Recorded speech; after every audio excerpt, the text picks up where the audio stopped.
Parte 3, capítulo 12. Quando entrei no quarto, Elizabeth disse que sentira minha falta. Ela não perguntou onde eu estivera e eu não lhe dei nenhuma explicação.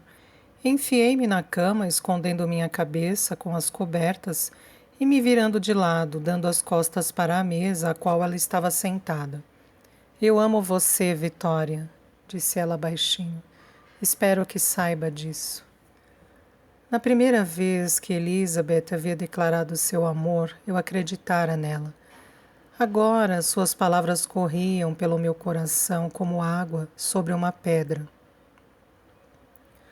Ouvi a cadeira se arrastar contra o piso de madeira e senti o colchão se afundar quando ela se sentou na beira da cama. Elizabeth pôs a mão sobre meu ombro. O que ela fez?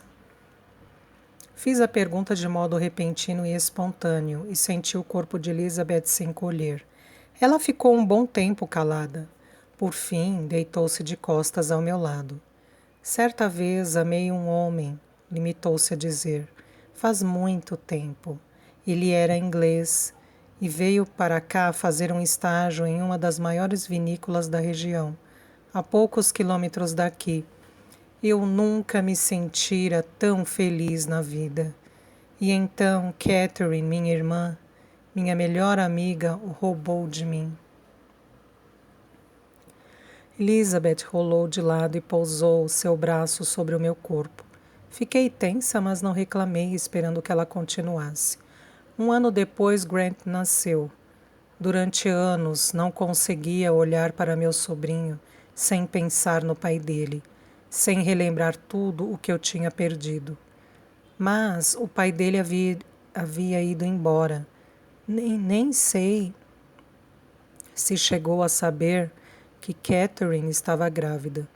Ela criou Grant totalmente sozinha. Elizabeth se aproximou até suas pernas dobradas se encaixarem no espaço entre meus joelhos. Quando voltou a falar, seu rosto estava tão apertado contra o cobertor sobre minha cabeça que precisei me esforçar para ouvi-la. Eu tive uma chance de perdoá-la, sussurrou. Uma vez, quando Grant ainda era um bebê, Catherine veio falar comigo no mercado de flores. Pediu desculpas, chorando, e me falou quanto sentia minha falta. Era a minha chance de trazê-la de volta para a minha vida. Mas, em vez disso, eu a rechacei. Não deveria ter feito isso. Eu lhe disse coisas horríveis que não me deixam dormir à noite. Ela mereceu, pensei. Catherine merecia tudo o que Elizabeth tinha dito e mais. A ideia de que Elizabeth estava prestes a se mudar para a casa da mulher que a havia traído enchia meu peito de raiva. Suspirei fundo, instando-me a ter paciência. Esperei Elizabeth falar pelo que pareceram horas, tensa sob seu toque carinhoso, mas ela ficou quieta, sua história havia terminado. Quando comecei a temer que tivesse pegado no sono, ela se levantou e saiu do quarto na ponta dos pés. Ouvi a pia do banheiro se abrir e se fechar, o som da descarga da porta do quarto bater, e então o silêncio foi total. Saí da cama. No andar de baixo, atravessei de fininho a cozinha e saí pela porta dos fundos. O saco de lona estava debaixo dos degraus, onde eu o havia escondido, cheio e pesado. Eu o peguei, segurando-o contra o peito. Dentro dele, os potes de vidro retiniram, se reacomodando. Mais cedo, agachada dentro da vala, eu havia decidido exatamente para onde iria e segui depressa em direção à estrada. Não havia luar, mas as estrelas iluminavam a propriedade enquanto eu caminhava para a extremidade noroeste do terreno. Ali, espremidas entre o concreto do mercado de fazendeiros e a estrada, as videiras ficavam empoeiradas e estavam quase sempre secas. No outono, as uvas continuavam amargas, muito depois de os outros acres já terem amadurecido. Abri a tampa do primeiro pote de geleia. Fluido de isqueiro transbordou e desceu contornando a rosca na borda do vidro. Lentamente derramei-o no tronco da videira, segurando o pote longe do meu corpo para que o líquido não escorresse e pingasse sobre meus pés descalços. Quando o primeiro pote se esvaziou, abri o segundo, descendo a fileira. Aquilo parecia não ter fim e comecei a andar depressa, sem tomar cuidado, o fluido de isqueiro saindo de minhas mãos, num jato frenético e molhando as plantas.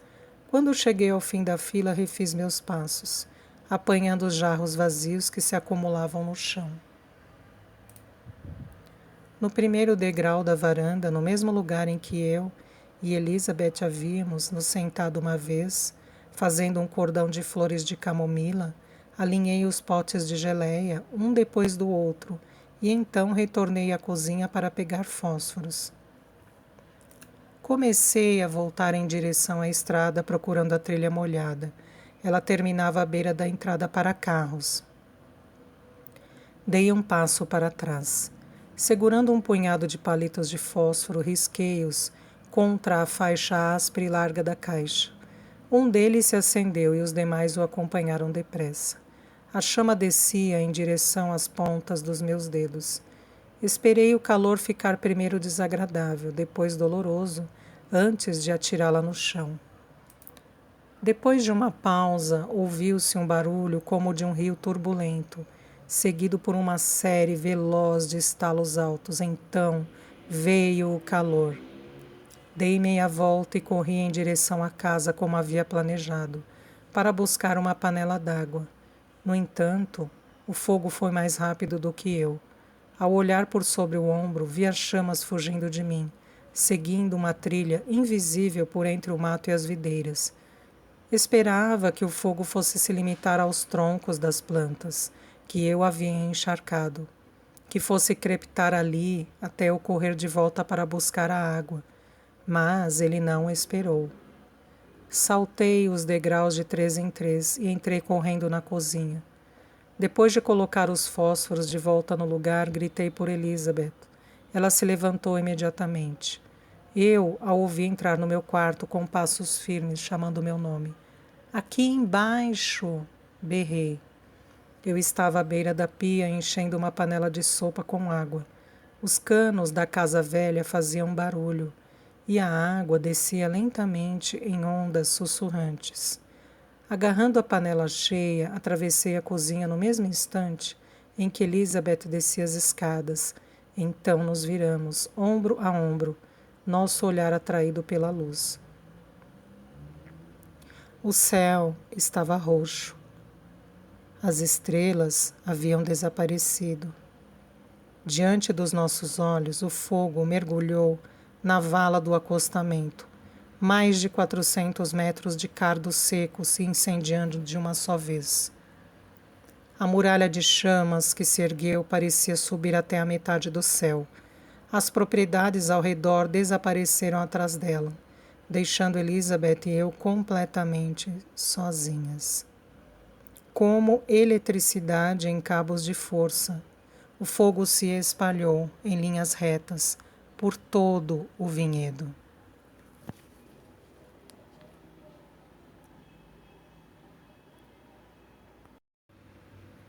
Parte 3, capítulo 13. Acordei com o nascer do sol. Meu corpo estava dolorido, minha bochecha marcada pela vegetação. Havia dormido por 6 horas, talvez 7. Sentando-me, eu me ajeitei e saí das 2 poças circulares que havia debaixo da urze. A cidade estava despertando, motores voltavam ruidosamente à vida. Os sons de freios e do canto dos pássaros enchiam o ar. Na rua junto ao parque, uma menina em idade escolar saía de um ônibus. Estava sozinha e andava a passos rápidos, com um buquê de flores nas mãos. Não conseguia ver o que ela carregava. Suspirei. Queria mais do que tudo ser aquela garota, voltar a ser criança e carregar crocos, piuriteiro ou delfínios, em vez de baldes de cardo.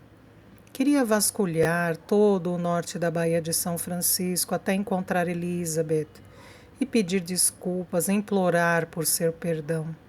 Queria recomeçar minha vida, tomar um rumo que não me levasse àquele momento, a acordar sozinha em um parque municipal, com minha filha largada num apartamento vazio. Cada decisão que eu havia tomado me conduzira até ali. E eu queria mudar tudo: o ódio, a culpa e a violência. Queria almoçar com a menina revoltada que tinha sido aos 10 anos para alertá-la sobre essa manhã e dar-lhe as flores que a conduziriam por um caminho diferente. Mas eu não podia voltar atrás. Havia apenas o agora. Esse jardim no meio da cidade e minha filha, que me esperava. A ideia me encheu de pavor. Eu não sabia o que iria encontrar quando voltasse ao apartamento. Não sabia se ela ainda estaria gritando ou se o tempo, a solidão e a fome teriam afogado minha filha tão completamente quanto uma maré enchente. Eu havia fracassado com ela, menos de 3 semanas depois de dar à luz e fazer promessas para nós duas. Eu havia fracassado por 2 vezes consecutivas. O ciclo continuaria, promessas e decepções, mães e filhas indefinidamente.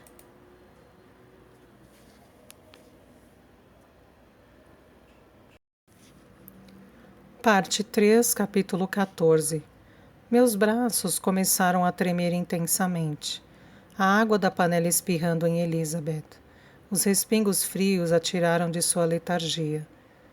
Ela correu para o telefone na cozinha enquanto eu saía em disparada pela porta da frente, tropeçando nos potes de geleia enquanto descia voando os degraus. A água na panela não seria suficiente para salvar uma videira sequer. Ao olhar para o incêndio, tive certeza disso. Ainda assim, eu tinha que tentar. Acres queimavam e o calor era atordoante. Tudo o que Elizabeth cultivara a vida inteira seria destruído se eu não agisse. Só lhe restaria a terra calcinada. Elizabeth ficaria sozinha e sem lar. Eu tinha que apagar o fogo ou jamais conseguiria olhar no seu rosto novamente. A meio caminho da estrada, joguei a água em uma fila de videira em chamas. Se houve algum chiado, se pelo menos uma labareda se rendeu, eu não pude escutar nem ver. De perto, o rugido do fogo era ensurdecedor, e a fumaça tinha um cheiro adocicado. O aroma me fazia lembrar das maçãs carameladas de Elizabeth, e percebi que sua doçura vinha das uvas, perfeitamente maduras, torrando. Da varanda, Elizabeth me chamou. Eu me virei. O fogo se refletia em seus olhos vidrados, impotentes. Ela cobriu a boca com uma das mãos e pousou a outra sobre o coração.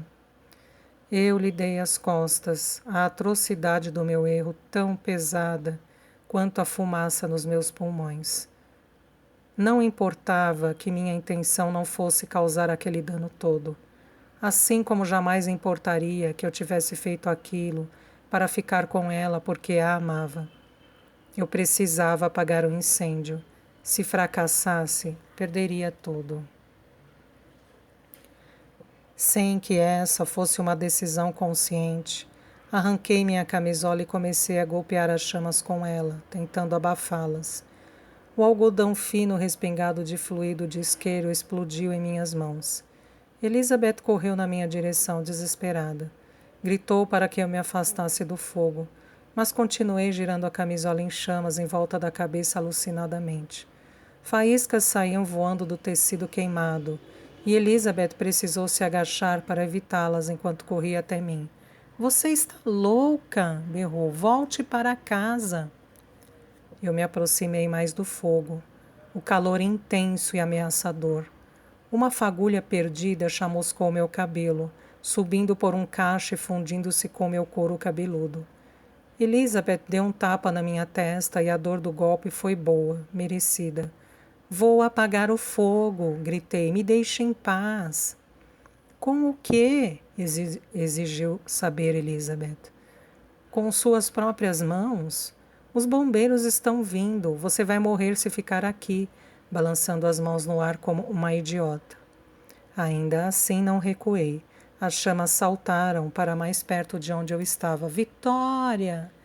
Elizabeth havia parado de gritar e seus olhos arregalados se encheram d'água. Eu me esforcei para ouvir suas palavras em meio ao rugido do fogo. Não vou perder meu vinhedo e minha filha na mesma noite. Não vou. Quando continuei sem me mexer, ela se lançou para cima de mim, agarrando-me pelos ombros e me sacudindo. Está me ouvindo? Berrou. Não vou. Eu me desvencilhei de suas mãos. E ela segurou um dos meus braços, puxando-me em direção à casa. Enquanto eu lutava, Elizabeth puxou com mais força e senti meu ombro se deslocar com um estalo. Ela deu um grito agudo e me soltou. Desabando no chão, puxei os joelhos para junto do meu peito nu. O fogo me cercou como um cobertor e ouvi o som distante da porta do trailer, batendo a atravessar o calor. Elizabeth gritou para que eu me levantasse. Puxou meus pés e me chutou nas costelas. Quando tentou me agarrar, soltei um urro e a mordi como um animal selvagem. Por fim, ela me deixou em paz.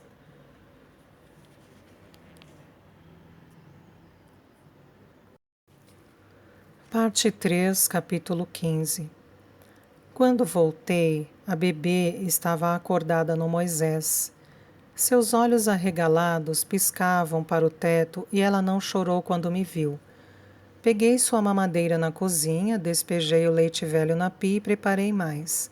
Parei diante da bebê e encostei a mamadeira em seus lábios. Ela abriu a boca, mas não sugou. Apertei o bico e observei o líquido escorrer em um filete pela sua língua. Ela engoliu 2 vezes antes de adormecer no cesto. Tomei um banho e comi uma tigela de cereais no telhado. Sempre que passava pelo Moisés, parava para analisar o rosto da bebê. Se ela abrisse os olhos, eu colocava a mamadeira em seus lábios. Ela aprendeu a sugar, lenta e serenamente, sem a ferocidade ansiosa com que costumava devorar meu seio. Levou um dia inteiro para terminar uma mamadeira de leite em pó. Não chorou. Não deu sequer um resmungo. Antes de ir para a cama, troquei sua fralda encharcada, mas não a tirei do Moisés. Ela parecia confortável ali, e tive medo de quebrar a paz frágil que havíamos alcançado, de que meu pânico voltasse ao som de seu primeiro grito. Em vez disso, movi o cesto para o sofá, onde nos acomodamos em um quadrado iluminado pelo luar. Ofereci-lhe uma mamadeira fresca, e seus lábios formaram um círculo perfeito em torno do plástico âmbar. Bolhas minúsculas correram ao longo da mamadeira, enquanto ela sugava água, ferro, cálcio e proteína por buraquinhos microscópicos. Nunca tinha visto seus olhos tão arregalados, 2 círculos concêntricos e pequenos triângulos brancos analisando o meu rosto. Quando terminou, o bico de borracha escapou da sua boca e ela estendeu os dedinhos em direção ao meu rosto. Baixei a cabeça até meu nariz estar a poucos centímetros de suas mãos. Ela abriu e fechou os dedos no espaço entre nós duas, apertando com força. Antes de eu perceber que estava chorando, uma lágrima pingou da ponta do meu queixo na bochecha da bebê. Ela deslizou em um filete até a beirada da sua boca, e seus lábios vermelhos fizeram um bico de surpresa. Eu ri, e as lágrimas escorreram mais depressa. O perdão evidente em seus olhos e seu amor sem censuras me aterrorizavam. Assim como Grant, minha filha merecia muito mais do que eu poderia lhe dar. Queria que ela carregasse ramos de piuriteiro, que risse com facilidade e amasse sem medo. Mas eu não podia lhe oferecer nada disso. Não podia lhe ensinar o que não sabia. Seria apenas uma questão de tempo até meu veneno macular sua perfeição. Ele transpiraria do meu corpo e ela o sorveria com a prontidão de uma criança faminta. Eu tinha magoado todas as pessoas que conhecera na vida. Queria desesperadamente salvá-la dos perigos de ser minha filha. Eu a levaria para Grant pela manhã. Ele preservaria sua bondade e lhe ensinaria tudo o que ela precisava saber. Renata tinha razão. Grant merecia conhecer a filha. Ele merecia sua doçura, sua beleza e sua lealdade inabalável. Quando afastei meu rosto, os olhos da bebê estavam fechados. Deixei o cesto no sofá e me tranquei no quarto azul. A noite cheirava a musgo, folhas secas e terra úmida, em meu apartamento de argamassa e concreto, a quarteirões e quarteirões de distância de qualquer coisa verde ou em crescimento. Pela manhã, saí do apartamento apressada. Depois de dar à bebê o resto da mamadeira da noite anterior, eu a levei no Moisés até meu carro. Ela passou a viagem toda acordada. Tinha dormido a noite inteira ou, mesmo que não tivesse, não havia chorado. Eu dormira profundamente e sem sonhar, mas acordei com a prontidão agitada das pessoas exaustas. Meu corpo doía, meus seios cheios pareciam estar em chamas, e eu sentia calor na manhã fria. Baixei as janelas e a bebê fez uma careta ao sentir o vento forte. Seguindo a rodovia em direção ao norte, atravessei a ponte e peguei a primeira saída ladeada por árvores. Não tinha tempo para ir até um dos viçosos parques estaduais, mas não faria diferença. A primavera havia sido chuvosa. Eu encontraria aquilo de que precisava em qualquer floresta densa e pouco iluminada. Parei em um estacionamento com vista para a baía e para a ponte Golden Gate, cor de ferrugem e reluzente, sob o sol do começo da manhã. O lugar já estava cheio de pessoas que iam fazer trilha, calçadas com botas e enchendo de água garrafas de plástico de cores vivas. Pegando o Moisés por suas alças entrelaçadas, comecei a descer uma trilha. Ela se bifurcou uma vez, depois outra. Escolhi o caminho menos ensolarado e tremi ao caminhar pela vegetação rasteira e fria.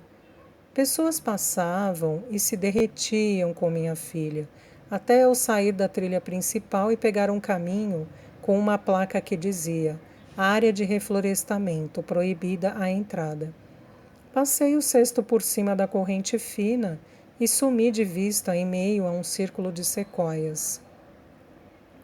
A bebê não deu um pio quando a deitei no chão da floresta, o pedaço careca de sua nuca pressionando-se contra o húmus macio.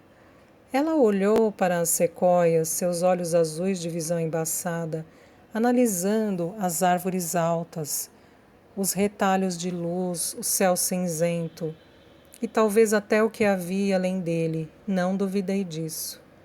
Peguei uma espátula larga e chata que havia enfiado no bolso de trás da calça jeans e comecei a raspar o musgo verde e esponjoso dos troncos das sequoias. O musgo caiu no chão em tiras longas e peludas, e o dispus com esmero sobre o fundo e as laterais do Moisés, certificando-me de que os pedaços mais macios e perfumados ficassem ao redor da cabeça da bebê. Quando o cesto estava todo coberto, guardei a espátula de volta no bolso. Apanhei minha filha, que havia adormecido, e a deitei com cuidado sobre a camada de musgo. Amor materno. Era tudo o que eu podia lhe dar. Esperava que algum dia ela compreendesse. A chave reserva de Grant estava no mesmo lugar de sempre, dentro do regador de latão enferrujado na varanda. Destranquei a porta e carreguei o Moisés coberto de musgo até a cozinha, colocando-o ao lado da escada em espiral do canto. De onde a bebê estava deitada, podia ver os 3 andares, o que ela pareceu achar muito divertido. Ela continuou a observar em silêncio, com os olhos apertados, enquanto eu zanzava pela cozinha, acendendo o fogão com um fósforo e enchendo uma chaleira com água. Fazia quase 1 ano que eu não preparava um chá ali, mas tudo continuava exatamente como antes. Sentei-me à mesa enquanto esperava a água ferver. A bebê estava tão quieta que era fácil esquecê-la, ou imaginar que eu tinha voltado apenas para surpreender Grant com uma xícara de chá sobre a mesa lascada. Sentia a falta dele. Sentada em sua torre de água, olhando pela janela para sua fazenda de flores, era impossível ignorar esse fato. E logo sentiria a falta da bebê. Afastei esse pensamento e me mantive concentrada nas flores que se estendiam pelos campos.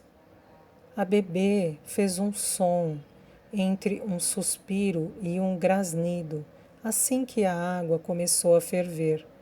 O vapor embaçou a janela da cozinha. Perguntei-me se ela poderia tomar chá de hortelã.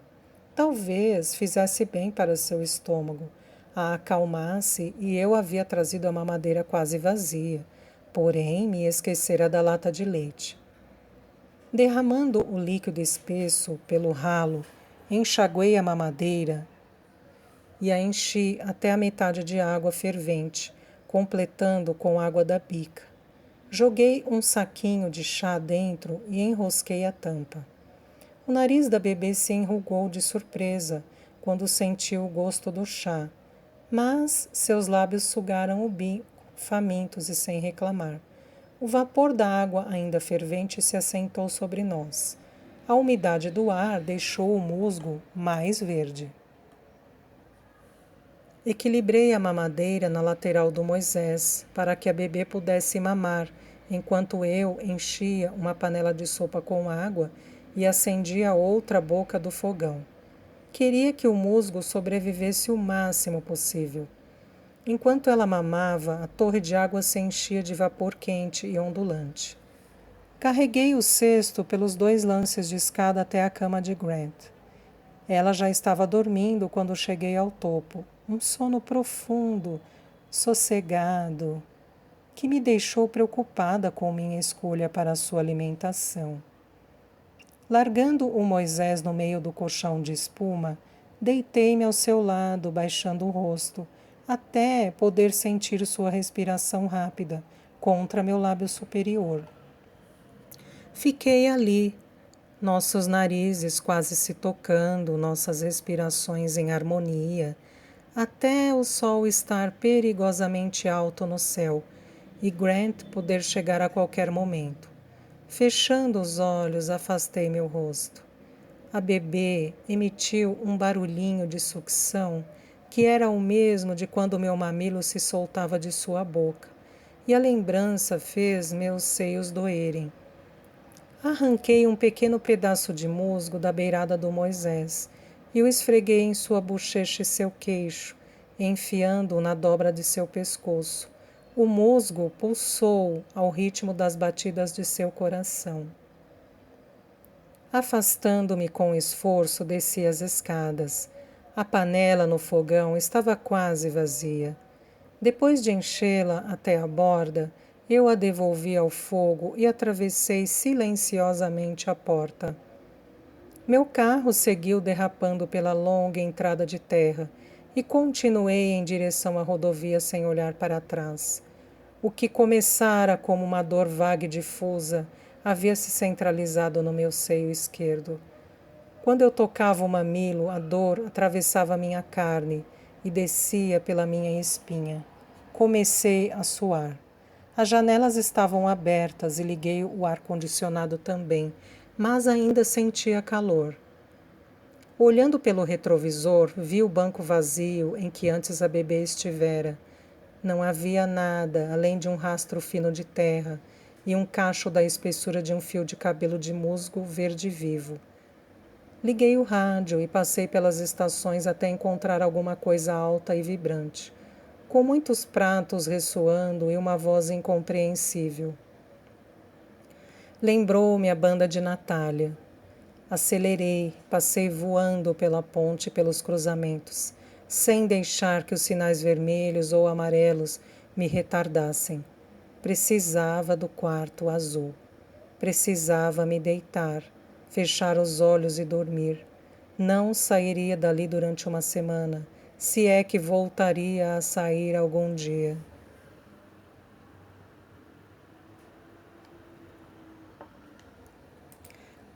Estacionei em frente ao apartamento cantando o pneu.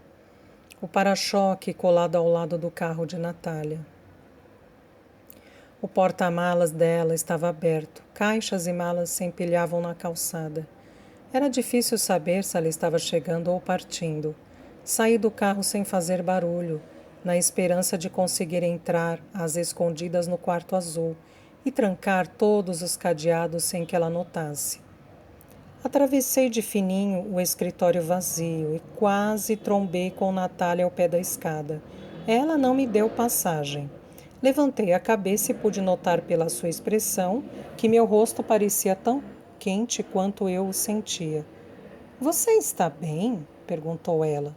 Assenti e tentei passar, mas ela continuou parada.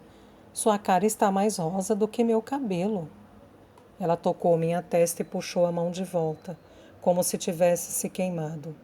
Passei por ela à força, mas tropecei e caí no último degrau. Nem tentei me levantar. Subindo a escada de 4, Natália me seguiu. Deixando-me cair no quarto azul, fechei a porta atrás de mim. Natália bateu. Tenho que ir, disse ela num sussurro, cheia de medo. Nossa turnê foi prorrogada. Vou ficar fora 6 meses no mínimo. Só passei aqui para pegar algumas coisas e falar que você pode usar meu quarto se quiser. Não respondi. Tenho mesmo que ir, repetiu ela. Então vá logo, consegui dizer. Algo atingiu a porta com um baque alto. Provavelmente o pé de Natália. Não quero voltar daqui a 6 meses e sentir o cheiro do seu cadáver apodrecendo, falou, chutando a porta mais uma vez. A próxima coisa que ouvi foi o som dos seus sapatos descendo a escada, a passos firmes, e a porta do carro batendo. O motor do veículo roncou e deu a partida. Então ela foi embora. Será que ela ligaria para a mãe? Perguntei-me. Será que perceberia que a bebê tinha sumido e me denunciaria para as autoridades? Se Natália fosse ligar para alguém, eu esperava que fosse para a polícia. Preferiria ir para a cadeia a enfrentar mamãe Robbie e sua decepção. Deitei-me sobre meu lado esquerdo no colchão de penas. Meu seio era uma esfera dura apoiada contra ele. Meu corpo, que não parecia me pertencer, tremia incontrolavelmente. Eu estava morrendo de frio. Vesti todos os agasalhos que tinha e me enfiei debaixo do cobertor marrom. Mas nem isso me aqueceu. Então deitei embaixo do colchão. Fiquei ali, mal conseguindo respirar. Meu corpo e mente uma tempestade de gelo sob uma nuvem carregada. O frio que sentia se tornou negro e vertiginoso, e tive o pensamento fugaz e reconfortante de que o sono em que estava entrando seria eterno, um estado do qual talvez jamais retornasse. Muito ao longe, sirenes ressoavam, ficando cada vez mais altas e mais próximas, até parecerem vir do quarto de Natália. Lampejos de luz passaram por baixo de minha porta. Em seguida, tão de repente quanto haviam surgido, as luzes se apagaram. Por um breve instante, o quarto ficou escuro e silencioso, como a morte. Então, a porta foi arrombada e ouvi o som de pés subindo as escadas.